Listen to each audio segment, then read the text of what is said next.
I'm Tommy Salmons. This is Year Zero. I'm coming to you today with a bonus episode. Gord, my really good buddy, who's a longtime trucker, has been asked many questions about Australia and what's going on with the trucker strike in Australia. And he was looking for a way to clear up what he knew to be disinformation and misinformation, as well as what is actually occurring in Australia at the moment. So we jumped on the podcast and recorded for about an hour to give y'all a heads up, a little bit of more information as far as he can decipher given his contacts in Australia. So I'm sure this will be a good podcast for y'all to gather some information on Australia and know how to address the subject a little bit better. This will be ad-free as it is a bonus episode. So I am going to get right into the podcast and let y'all listen straight through without the ads. So enjoy. All right. I'm here with my dude, Gord, man. What's going on?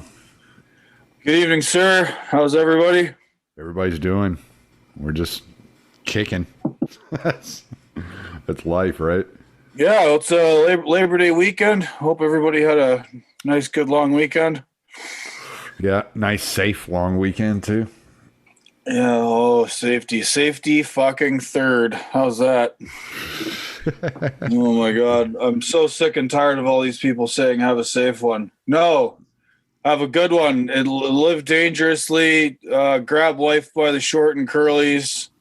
Get out there and do it. The whole safety mindset thing is totalitarianism in a cheap fucking dress, and fuck that. And I want nothing to do with it. I just don't want anybody to have any run-ins with the cops. That's all I care about. Yeah, no, touche. Yeah, fair enough. Drink as much as you want, get as fucked up as you want, drive home if you want. How else are you going to get the car back in the fucking garage? Just don't get caught.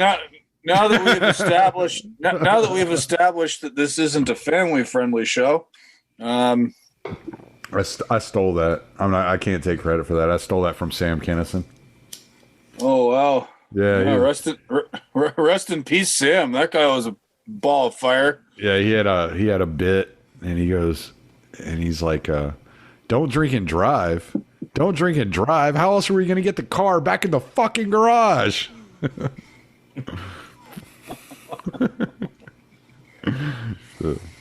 But all right, so you've been questioned a lot on Australia, mainly because you have worked there, you have experience with the Aussies, and you said you were concerned about some of the narrative that is being spread around and some of the false information, and you wanted to get on here and clear it up. And I said, hell yeah, let's do it, brother. So here we are. Well, yeah, thanks. And thanks for making this happen. Australia's been in the news a lot lately for many reasons. And I'm kind of at this confluence between sort of being somewhat more knowledgeable about Australia than the average American or Canadian or whatever, just because I've been there so many times. I've been obsessed with the joint since I was a kid. And then with it being in the news recently, some of that's been focused on some truckers' strikes that are supposedly taking place down there. Some are, some aren't. And there's been a lot of confusion around that. I might be somewhat to blame for that myself, because who doesn't like a viral video that enhances your own biases and you think could prove points that you have floating around in your own head? Right. But it's been out there, especially the last 2 weeks, and it's become clear to me that it's not entirely as it seems. And actual information about what's going on down there has been hard to come by, and or gets lost in the shuffle behind all these viral videos. sort of wanted to try and clear a little bit up for anybody that happens to be interested. A few people have contacted me on Twitter, and because I speak about it so much, I've kind of become this like go-to for this particular issue. But I don't feel like I'm not close enough to it because I'm not there. Like, I have some contacts down there. I know some truck drivers down there, especially because I live there and I drove truck there. But the waves of information or not information about the issue, I think, need to be cleared up. Where to start? There was a Twitter hashtag that a lot of people were using starting 2 weeks ago or so now, called hashtag I stand with truckies. Truckies is how they say truckers in Australia, because Aussies have a very complicated relationship with the letter R. We're going down to the pub for a beer. We're gonna get in the car. You know what I'm saying? They don't like the letter R. So it's truckies, and so this hashtag became kind of a catch-all, and it brought in a lot of people into it who didn't really know anything about the trucking business, either here nor there nor anywhere. And it created a lot of confusion. A lot of the vaccine skeptic community, people who've been against lockdowns, it's sort of been catching all kinds of different people into it. And then people retweet and repost these various videos shot sometimes in Australia, sometimes in other places. No context, no information. And I've been trying to find out information about these various videos. I've been trying to find out information about the strikes that have been planned, the strikes that have taken place, the strikes that are still underway. And I think I've got a bit of a handle on it now. So I was sort of hoping I could explain some of that. So there's this I stand with truckies hashtag. Lots of videos being posted on it. Not a whole lot of context, not a whole lot of hard information. I've been trying to do some digging and figure out what's going on. The truckers' strike in Australia is not a strike. There are several strikes. Some of them small, some of them large, some of them actually union and labor related, and some are just catch-all, protests against what certain state governments in Australia are doing or are planning on as far as legislation goes towards vaccines, lockdowns, and stuff like that. The first strike that took place was actually only two trucks. These two owner operators in Queensland beached their trucks on the M1 motorway south of Brisbane and basically blocked the highway for about 2 hours. The cops came along, told them to get lost. They moved it to, I think, a service area, carried it on there. Both of those drivers were fined upwards of $2,000 each in fines for blocking the highway. And their main thing was the Queensland government, Queensland being a state in Australia, is introducing legislation on September 16th declaring that all essential workers in Queensland must take vaccines. It's mandated. And under that legislation, their definition of essential workers includes truck drivers, which, fair enough, we are essential. Not so fair. Queensland is a major agricultural producing state in Australia, and truck drivers come from all over the country there. They're not just Queensland guys. There's guys from Victoria, South Australia, Western Australia, Northern Territory, all the rest of the country come in and out. And so basically it would effectively mean that any truck driver that goes to Queensland would have to get vaccinated. And these two gentlemen, that was the center of their protest. That one was promoted very heavily, actually, by a guy in New Zealand. And a whole bunch of people said they were going to show up, and then they didn't. which is, I mean, I hate to engage in cliches here, but, there's lots of like slacktivists online who are all talking, no action. And I think this first protest in Queensland ended up with some of that. There's three major trucking companies in Australia right now that are undergoing a labor dispute and strike action. There's one very large company called Toll Logistics, and another one called Linfox, and some other distribution company called BevChain. And they are all there's a union who represents the workers there called the Transport Workers Union of Australia, which I'm assuming is an analog to the Teamsters in the United States. And they are actually in strike mode right now. They went on strike at various different locations last week. I think some of them are still ongoing. They're not all over the country all at the same time. So some places are striking and all others are not. There was one viral video that even I passed around of one Woolworths grocery store that looked as if it was missing about a third to half of its groceries, or the shelves were empty. Now, one grocery store does not an entire country make. Going around Twitter and the internet, I've discovered that, that didn't really affect the rest of the country. It was just one store. But this is the nature of viral videos. You take one thing, it confirms all your biases.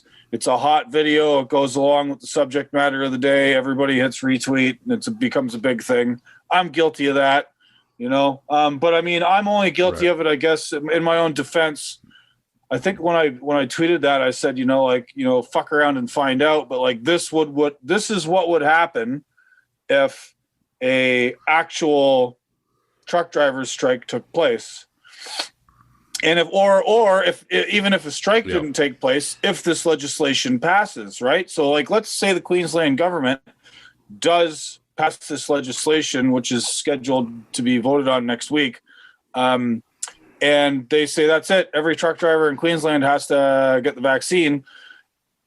What's the percentage of guys saying no and quitting or just going to work somewhere else or getting another job?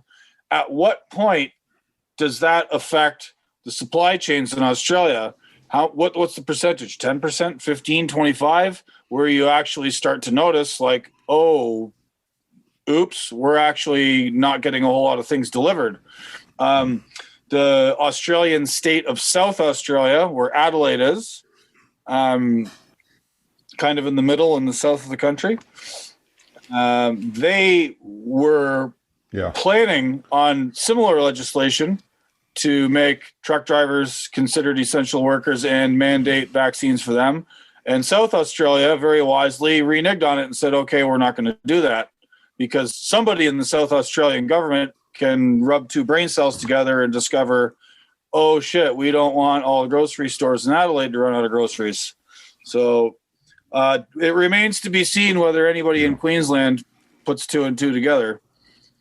Also under the... So these policies you're talking about, which I think is striking to me, because I was thinking this was in all of Australia kind of like blanket mandate they were trying to put out there, but it sounds to me like it is. Well, it's state by state, right? So I mean, a quick little primer on how the Australian government works. It's a parliamentary system and electorally. They're similar to Canada, similar to the United States insofar as like the feds have a limited range of responsibilities, then the states have their own range of responsibilities. The feds collect all the taxes and then give the money to the states. So each state in Australia is responsible for its own labor laws, road rules. They have all their own different departments. So it's in that way, it's quite similar to the United States with federalism. And not to say that it functions exactly the same way in the United States, but it's similar. Yeah, it's a sort of republic. It's funny you should mention that. There's actually a Republican movement in Australia. the first time I was there in 1999, there was actually a vote on turning Australia into a republic. There was a really famous Australian writer who worked for the New Yorker or the New York Times. He's like an art critic. His name is Robert Hughes. He was sort of a writer and a polymath, very knowledgeable about a lot of stuff. And he was one of the like kingpins behind this Aussie Republican movement. And basically, it's somewhat like the smaller movement in Canada to get rid of the Queen and to be truly independent of the Commonwealth. So, like when we say the Republican movement in the context of Australia, it was basically to have an Australian head of state and to renegotiate the Australian Constitution, for lack of a better way of putting it, because as it stands now, Australia became a country in 1901, separate from the United Kingdom. But the Queen is still the head of state, much like with Canada. So Canada, Queen's the head of state, but we have like a governor general. So something that passes law in Canada will go through the House of Commons. It'll get passed by the Senate. It'll go to the governor general. It'll get signed by the Queen. Boom, it's done. It's a law, right? So the Australian Republican movement was basically trying to like do away with that connection to the UK. When I was there in 99, they had a referendum on it. It failed. In fact, it was really interesting. I was working for this guy who had like a tourism operation in South Australia in this place called the Flinders Ranges, small town kind of on the edge of the outback called Quorn. And my employer was a staunch Australian Republican and thought it was high time that they'd separated from, Queen Mum's tit. And when it failed and he got the news that it failed, he marched into the pub, told everybody in the pub that they were cowards for not passing the Republican motion, and then walked right back out.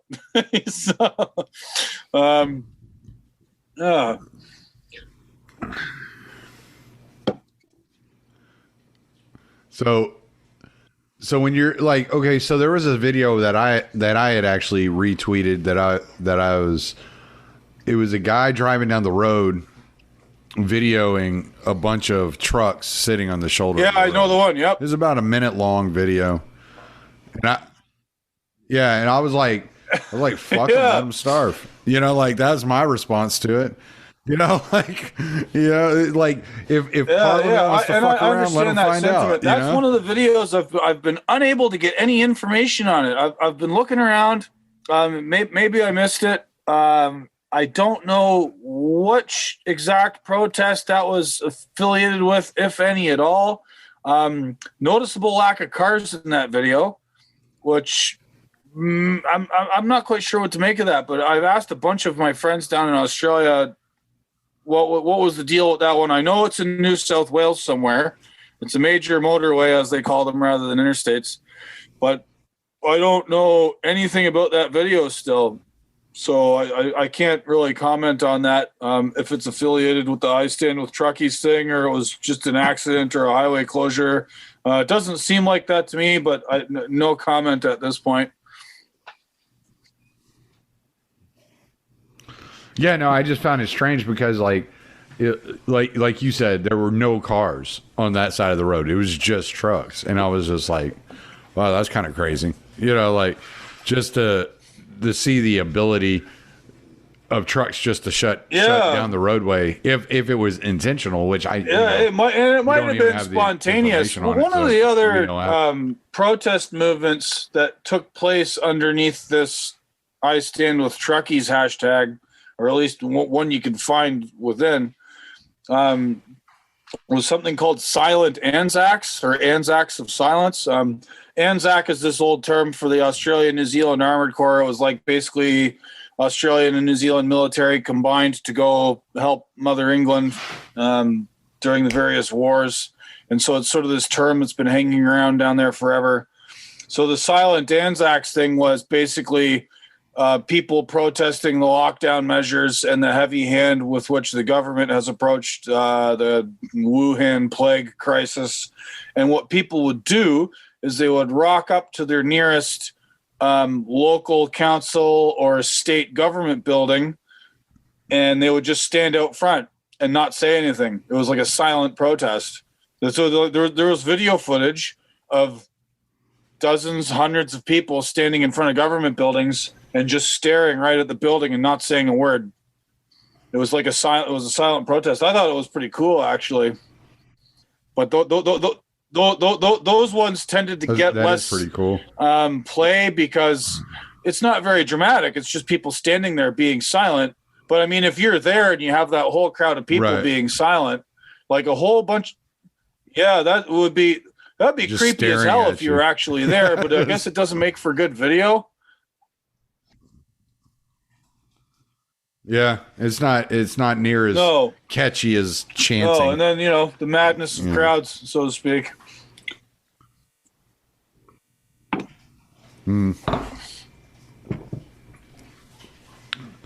Yeah, because you like with the noise and the loudness, you get people amped up and things happen.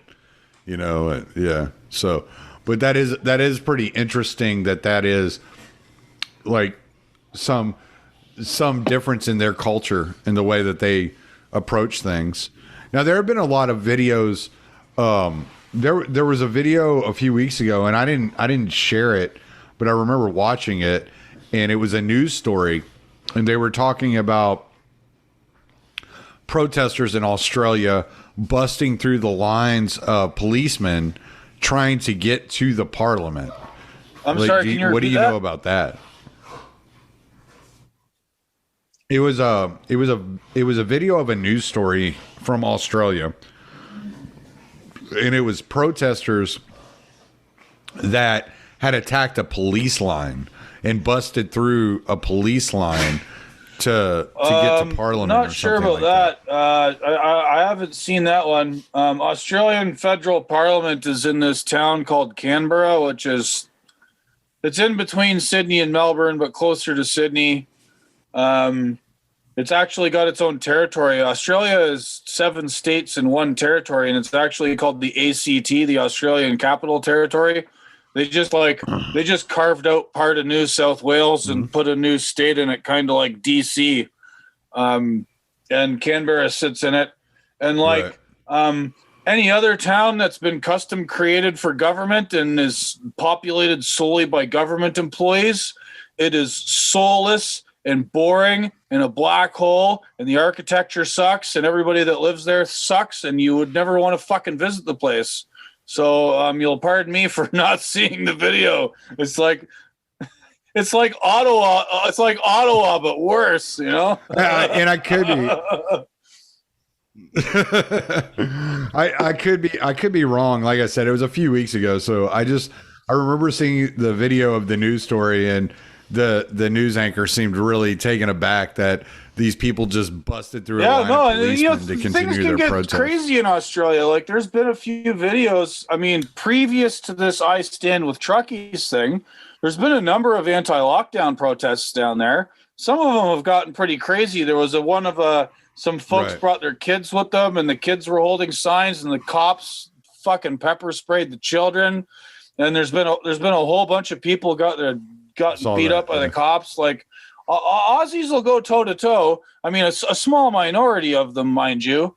Another thing that a lot of people don't know, I mean, the media is real good at covering this stuff up, or just like not reporting on it.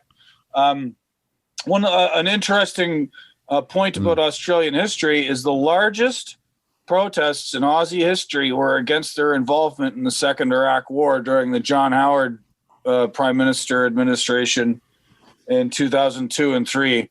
And at the time, it was somewhere between like 2 and 3 million people in the streets, which is crazy because at that time in 2002, Australia only had 20 million people, maybe a little over it. So literally 10% of their population were out in the streets, like in all the big cities, Adelaide, Perth, Brisbane, Sydney, Melbourne, saying, fuck this. We want nothing to do with George Bush's invasion of Iraq. And of course, as governments do, John Howard ignored them and went forward with it anyway. Mind you, Australia's contribution to Operation Enduring Freedom, or whatever the fuck it was called, was pretty minuscule, given that the Australian military is not that big. But, you know, token gesture is a token gesture, whatever. And Howard has his reasons, you know, like a lot of war apologists in Australia said, well, you always help out a mate. Oh, do you help your mate out when he's beating his fucking wife?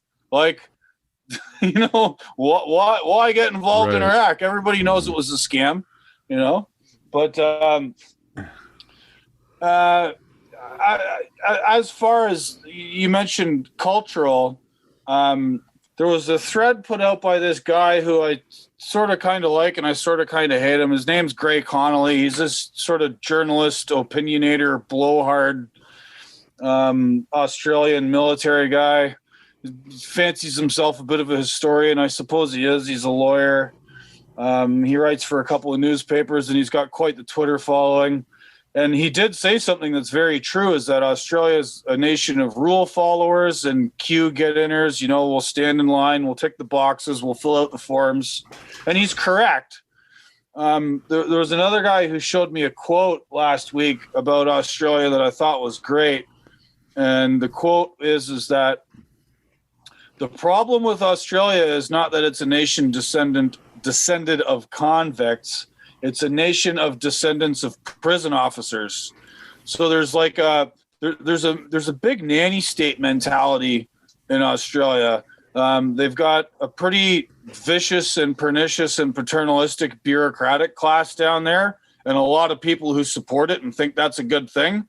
So, like, you know, in as much as like the American perceptions of Australians as being laid back, you know, part of that was manufactured by, you know, the movie Crocodile Dundee and, you know, various Australian Tourism Commission advertising campaigns and, you know, people that come visit and like, oh, we just go surfing and we hang out and stuff. And like, yeah, to a certain extent, they're culturally laid back.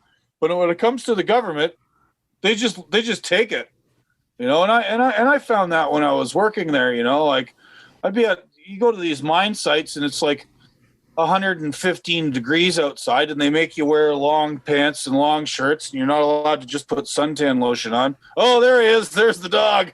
Hey, Boogie. Is that Boogie? Yeah. Oh, man. All right. I'm part of the tribe now. I got to be on a podcast with the dog.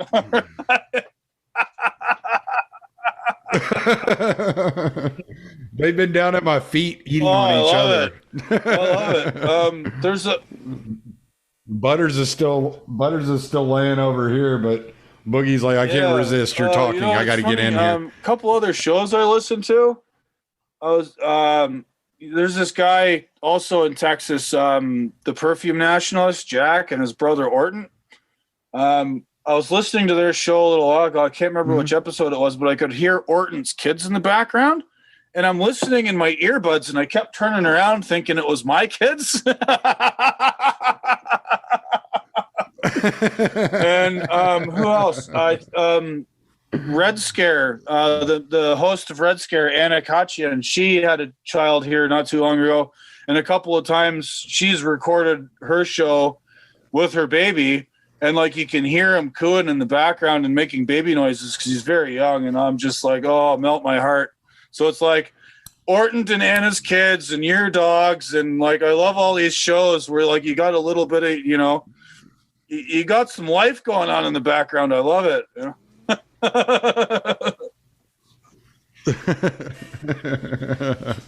Yeah, well, and that's why I had whenever Top Lobster drew up that picture to be on that shirt. That's why I had him put Boogie on there, because it's like, oh hell yeah, dude. He's just as much a part of the show as I am. It's not an episode of Year Zero without Boogie showing up and or chewing on something or barking or whatever. Yep, always. And I just refuse to edit it out. I used to like get so overly like concerned about editing out all the little background noises, and I'm like, people don't listen to this because they think it's CNN. They're not listening to me because they think I'm freaking, you know, Don Lemon or some shit. Like, well, it's like we're real people and on that point, and just talking there's about a real fellow shit. that follows me on Twitter, and I follow him and his at Big Easy. I can't remember. So he changes his handle a lot, but like it's at Big Easy. and he lives in New Orleans. And one of the points he made recently, and this ties into the Australia stuff, is that, you know, the major news media everywhere have not been reporting on the Australian truckers' strikes. They haven't been reporting on the humongous anti-lockdown protests all around the world. There was one in London a few weeks or months ago that was like several 100,000 people. They're popping off in France all the time, and you know the cathedral, such as it is, would rather downplay it, and so it ends up being, you know, podcasts, big name Twitter accounts, people on TikTok or whoever that talk about this stuff because the powers that be would prefer not to and prefer that you stick to the narrative. So insofar as you're part of that, thank you very much.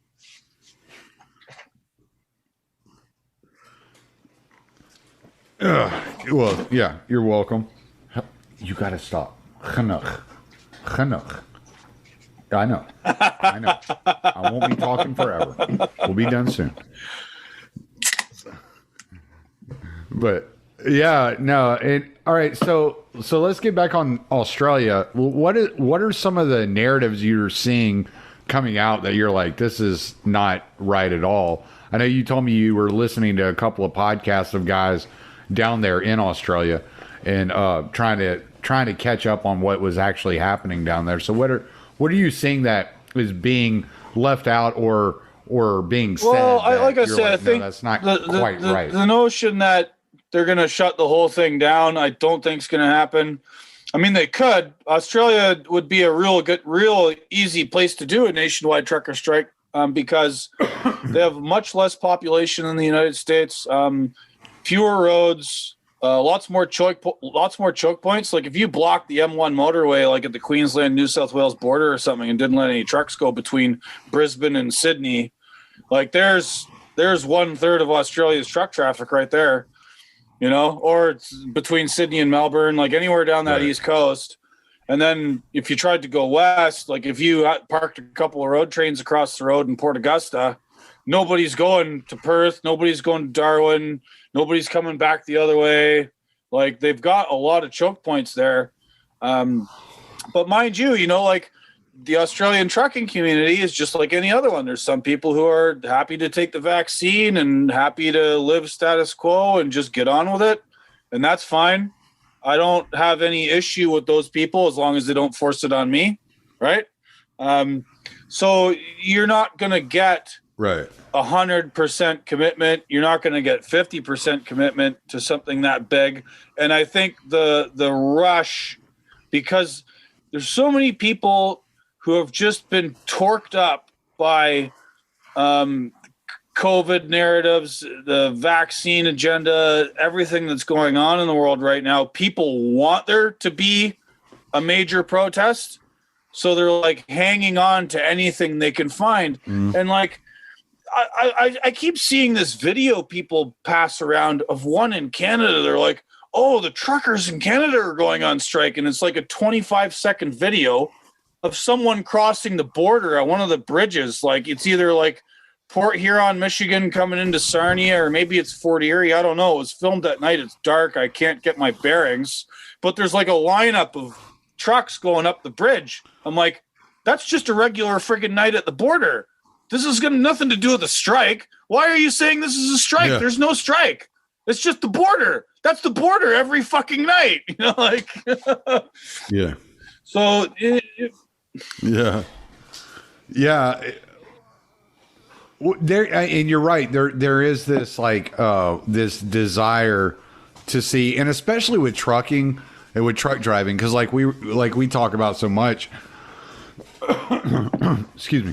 The way truckers are treated, you know, through regulatory capture and through subsidies and so that I have this desire within me to see truck drivers actually stand up and say no, like this is me too, man. I would love to see it. A lot of people look to France and they look to Australia and they go, oh man, those yellow vest guys in France, they don't take no shit. And, the Australians are striking and everybody wants something to happen here, but it's so difficult. And one of the things I've pointed out online is that, like, good luck organizing 3 million truck drivers in the United States, for one. I mean, a lot of us maybe would stop for a week and not work. The problem is a lot of guys wouldn't, because, again, a subject I've spoken on at great length, the sort of CDL mill system, such as it is, it draws in a lot of people from the lowest strata of the economic spectrum. And those people are always a paycheck or two away from oblivion. So they have no incentive to stand in solidarity. Like, they have to keep working. You also have a zillion different sub-communities of trucking in the U.S., because there's people here from all over the world. There's like all the Sikh guys from BC and California, all the Eastern Europeans and Russians and Somalis, and like, it's just everybody, like the United States trucking communities is as diverse as they come, and not everybody is simpatico with everybody else. Geographic differences, industry requirement differences, different freight you haul. Like, okay, we all drive trucks, but we're not all necessarily sharing the same vision, the same economic circumstances, the same requirements of our employer, the same employment contract, the same. There's just so many factors involved and there's so many roads.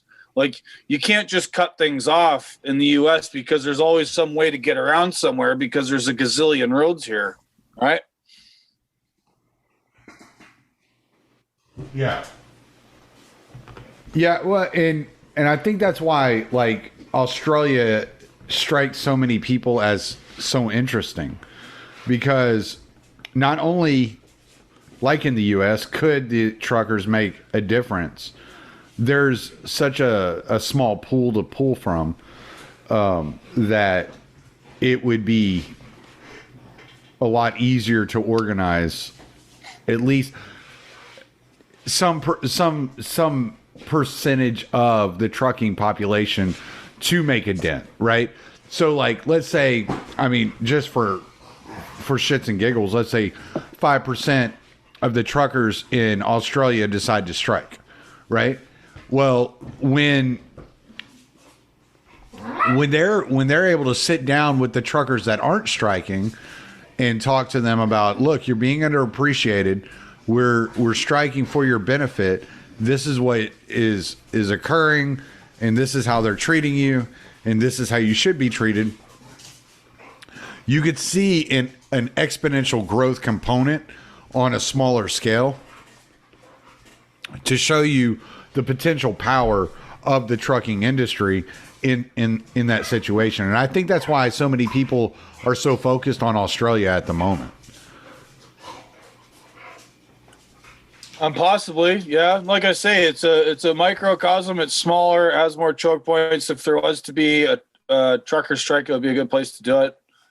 I agree with that.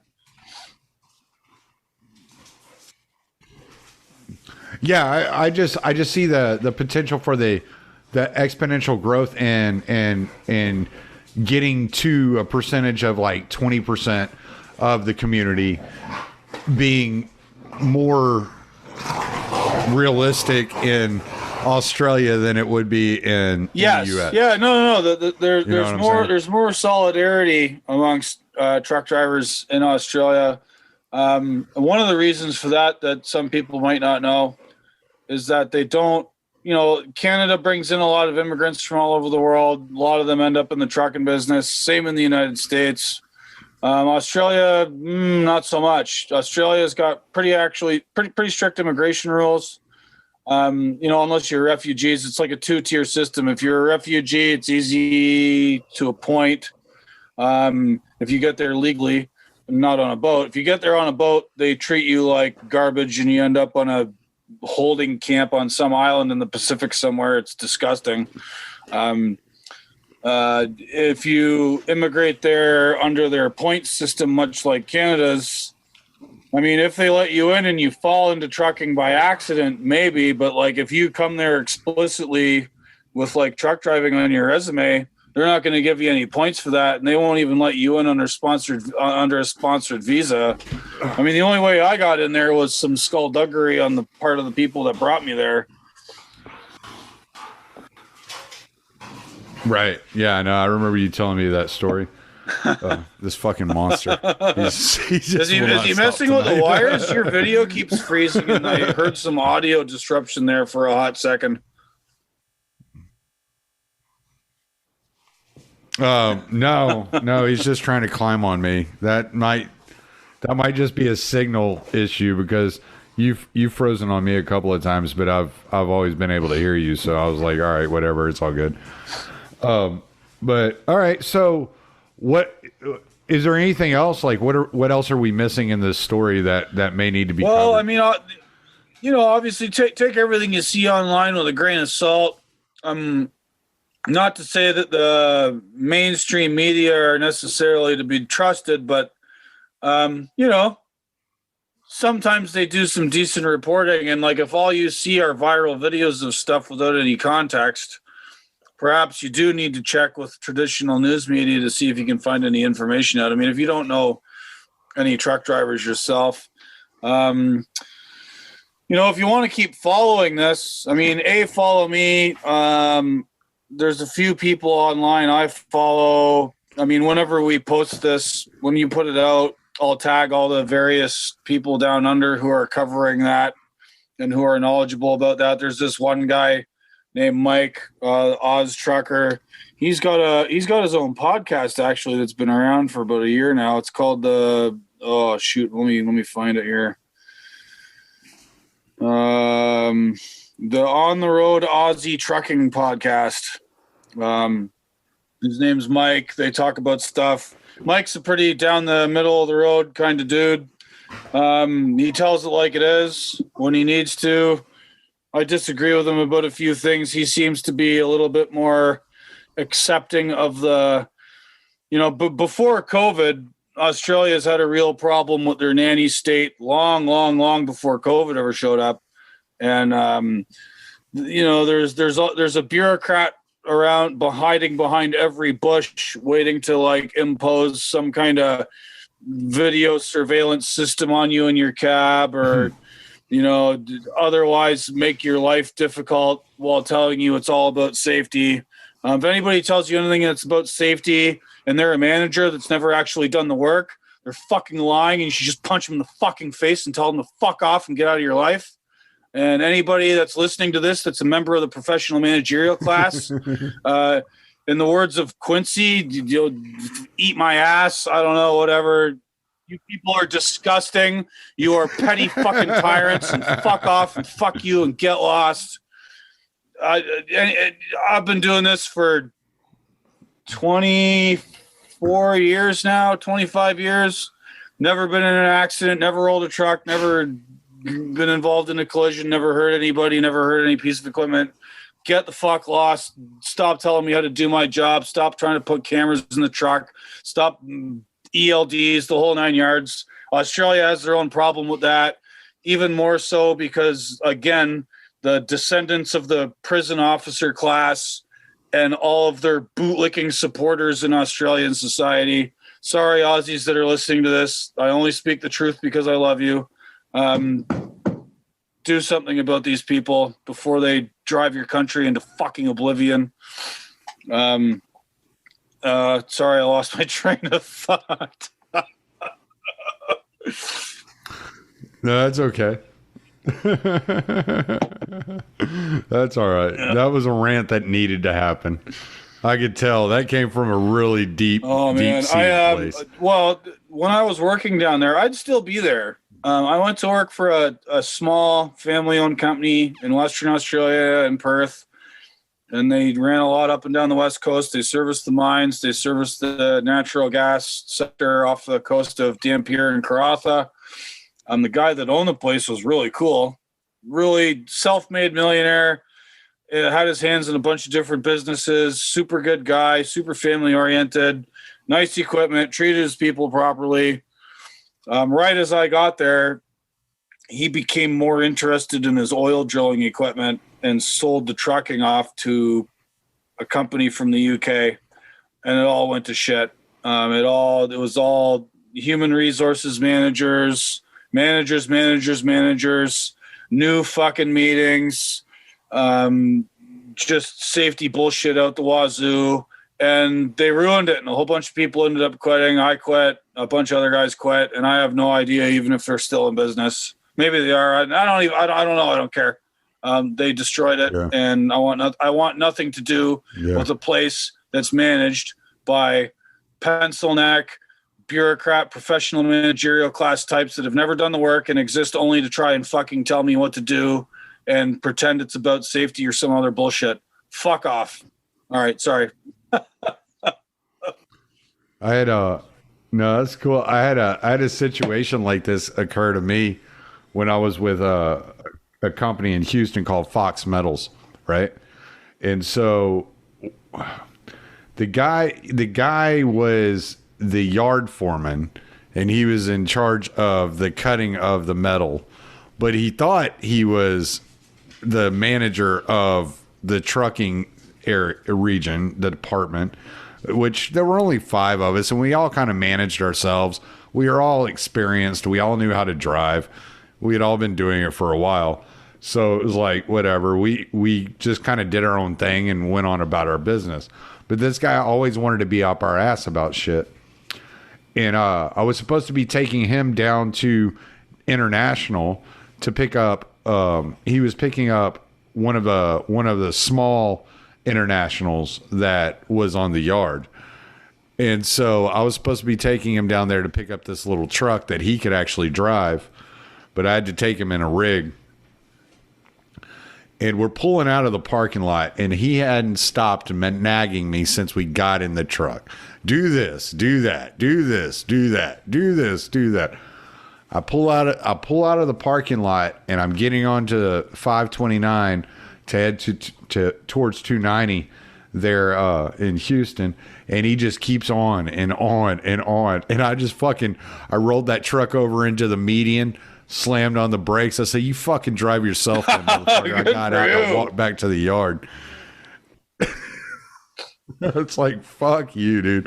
I'm not going to listen to you for the next 30 minutes nag at me about shit you have no idea about. The HRification of the workplace, it's not just trucking, man. It's like people that work at Amazon. It's people that work all over the place. It's just, how's the old saying go? Too many chiefs, not enough Indians. This ties into there's this academic guy named Peter Turchin that came up with this notion of elite overproduction. And I'm not sure what tier of the elites these people are on, but they sure seem to fucking think they can tell all the rest of us what to do. And on behalf of the working class, GTFOH.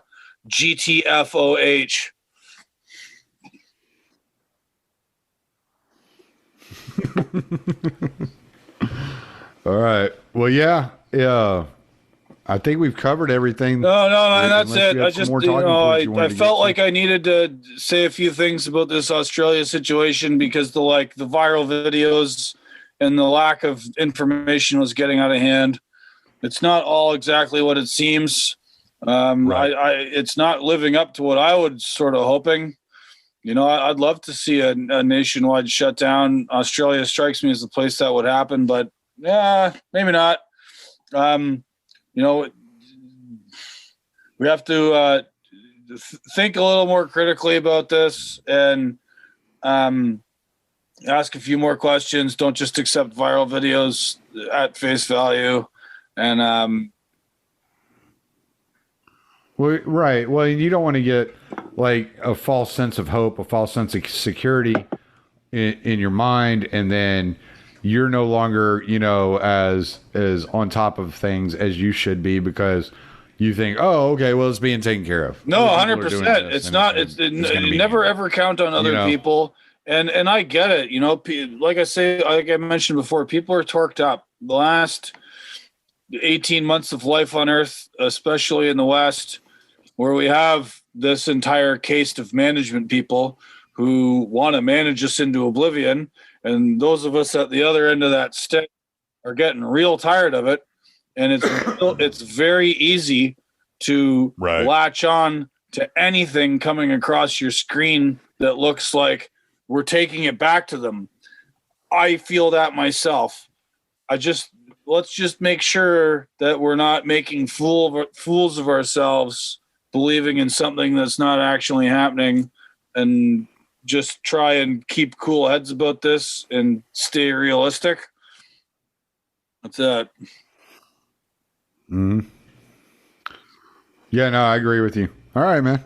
Well, I think that's it for this episode. Thanks, man. So I'm going to stop recording. Yes. Oh, hey, Gord. Oh, plug. I almost forgot. Plug away. My only real presence online is on Twitter at Ghost of Gord, all one word. I've been on a couple of your shows. I've been on What's Left on the Work Of series. Did a whole thing on trucking. Wrote an article for American Compass, which is my pinned tweet, about the difference between being an essential worker and having an email job. Thank you, Jack Perfume Nationalist, for that great term. And that's it. Come find me there. Any comments about this discussion would be well appreciated. Share it around. If anybody in Australia is listening, I love you guys. I love Australia. I think Australia is a great place, and you guys need to do something real bad about the managerial see you next Tuesdays that are ruining your society. Yeah. It's been a dream of mine ever since I was a kid to go to Australia, and they're making it harder and harder for me to still. All right. Well, thanks, Tommy. So much obliged. All right, brother. Well, this was a good one. Yes, sir.